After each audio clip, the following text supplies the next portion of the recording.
In this video, we are going to see that if you want to change Brave browser homepage to anything specific like google.com, youtube.com, or any of the default page, here's how you can easily make that settings.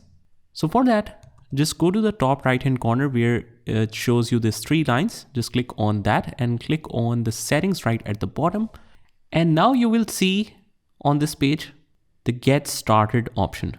On startup, you can continue from where you left off. This is very effective if you are regularly working on some of the tabs and you don't want to open them every single day. So even if you have entered or opened 10 tabs, 7 tabs, as soon as you close and reopen it for the next day, it will be fixed at that point. On startup, you can open a new simple new tab page like this one. Or if you want to open a specific page, you can just click on this and click on add a new page. Here you can just mention your URL like this, www.google.com, and just close out of here, close all. And now whenever you open, it will open up that specific URL always on startup.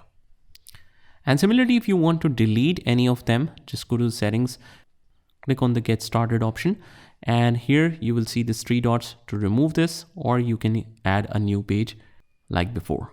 So that's pretty much it, guys. I hope you found this video helpful, and if you did, hit the like button and subscribe to our channel, and I will see you in the next one.